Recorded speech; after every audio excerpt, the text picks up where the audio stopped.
se inscreva no canal, curta e compartilhe. Temos vídeos novos todos os dias, 2 vezes por dia. Lenda da Ponte Amaldiçoada. A Ponte Velha de São Bartolomeu sempre foi um local evitado pelos moradores. Sua madeira podre rangia a cada passo, e o rio abaixo parecia murmurar lamentos que se perdiam na névoa fria das madrugadas. Muitos diziam que, ao atravessá-la à noite, uma presença invisível acompanhava os viajantes, sussurrando segredos de um tempo esquecido. Décadas atrás, um cocheiro chamado Elias transportava passageiros pela ponte em sua charrete negra. Era um homem rude e impiedoso, que não hesitava em abandonar aqueles que não podiam pagar pela travessia.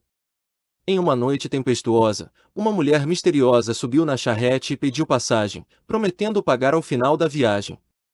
Elias zombou dela, dizendo que a miséria não viajava de graça. Ao chegarem ao meio da ponte, a mulher revelou sua verdadeira face, uma entidade vingativa, de olhos vazios e sorriso espectral. Ela ergueu uma das mãos, e um vento gélido envolveu Elias e sua charrete. O cocheiro gritou, mas era tarde demais. Seu corpo e sua carruagem foram tragados pela escuridão, desaparecendo para sempre no leito do rio.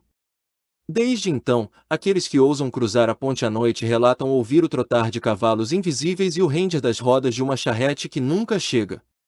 Alguns dizem ter visto um homem pálido segurando as rédeas de um cavalo espectral, observando em silêncio, como se esperasse por alguém.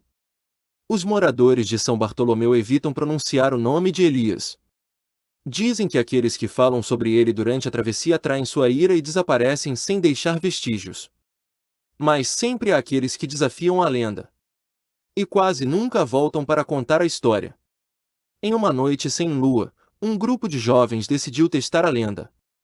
Armados com lanternas e celulares, seguiram para a ponte, rindo das histórias que tanto assustavam os mais velhos. O líder do grupo, Mauro, se gabava de não acreditar em superstições e incentivava os outros a seguir em frente. A névoa começou a se formar assim que pisaram na madeira gasta da ponte. O vento gelado cortava suas peles como lâminas invisíveis, mas nenhum deles quis recuar. Quando chegaram ao centro da ponte, as lanternas piscaram e, por um instante, tudo mergulhou na escuridão. Um som seco ecoou na ponte. Passos. O trotar de cavalos. Um rangido longo e doloroso, como rodas de uma charrete atravessando o tempo. O grupo se entreolhou, buscando explicações, mas Mauro apenas sorriu, dizendo que era o vento. Então, algo agarrou seu ombro. Os outros gritaram quando viram a figura por trás dele. Um homem alto, vestido com trapos escuros, com o rosto oculto por sombras impossíveis. As mãos magras e cadavéricas apertavam os ombros de Mauro, e um sussurro gelado ecoou na ponte: a dívida deve ser paga. O grupo correu, deixando Mauro para trás. Seus gritos ecoaram pela noite, se misturando ao som dos cascos que se aproximavam. Quando os outros chegaram ao fim da ponte, olharam para trás e não viram mais nada. Nem Mauro, nem a charrete, nem o homem espectral. Apenas a névoa engolindo o silêncio. A notícia do desaparecimento de Mauro se espalhou rapidamente. A polícia procurou por ele por dias, mas não encontrou nenhum vestígio. A ponte foi interditada, mas isso não impediu que novos curiosos tentassem desafiar a lenda. Mariana, a irmã de Mauro, se recusava a aceitar a explicação sobrenatural. Determinada a encontrar respostas, ela retornou à ponte na calada da noite, munida de uma câmera e uma lanterna potente. Seu coração batia acelerado enquanto avançava pela madeira carcomida. Cada passo era acompanhado pelo som de algo se arrastando nas sombras. O vento sussurrava palavras indistintas, e a névoa parecia se mover de forma anormal. Então, Mariana viu algo brilhar no chão, o celular de Mauro, abandonado no centro da ponte.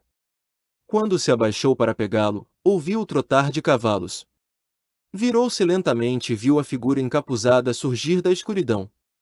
O cocheiro amaldiçoado ergueu uma das mãos, apontando para ela. Mariana tentou correr, mas seus pés estavam presos como se a madeira da ponte a segurasse. A charrete espectral se aproximou. Dentro dela, sombras se retorciam como se estivessem aprisionadas em um tormento eterno. Vozes sussurravam o nome de Mariana, chamando-a. Ela gritou, fechando os olhos, e então, tudo ficou em silêncio. Na manhã seguinte, encontraram Mariana caída na entrada da ponte, desacordada. Seu rosto estava pálido, os olhos arregalados em puro terror. Quando despertou, não conseguia falar, apenas tremia e murmurava frases desconexas sobre sombras e uma charrete. O celular de Mauro foi analisado. No último vídeo gravado, via-se apenas uma névoa densa e um som de trotes ao fundo. No final da gravação, uma voz grave e fria sussurrou: "A dívida deve ser paga." A ponte foi novamente interditada. Mas os moradores sabiam que não adiantava. O cocheiro sempre encontraria um jeito de levar mais almas para sua charrete amaldiçoada. Os anos se passaram, e a ponte foi engolida pela vegetação. Mas sua lenda nunca morreu. De tempos em tempos, estranhos desaparecimentos eram registrados nas proximidades, e moradores ainda ouviam o trotar dos cavalos na calada da noite. Alguns acreditavam que destruir a ponte libertaria as almas presas ali.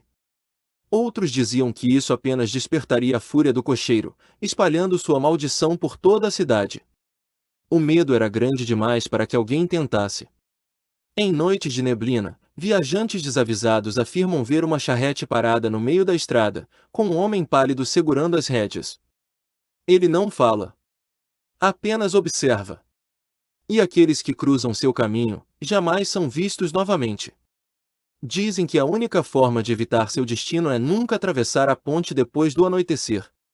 Mas, se por acaso ouvir cascos atrás de você, não olhe para trás. Se você sente que essa história merece continuar sendo contada, considere nos apoiar no Apoia-se. Com sua ajuda, podemos trazer mais histórias sombrias como esta à tona, explorando os mistérios que assombram nossa imaginação. Link https://apoia.se/aleatoriode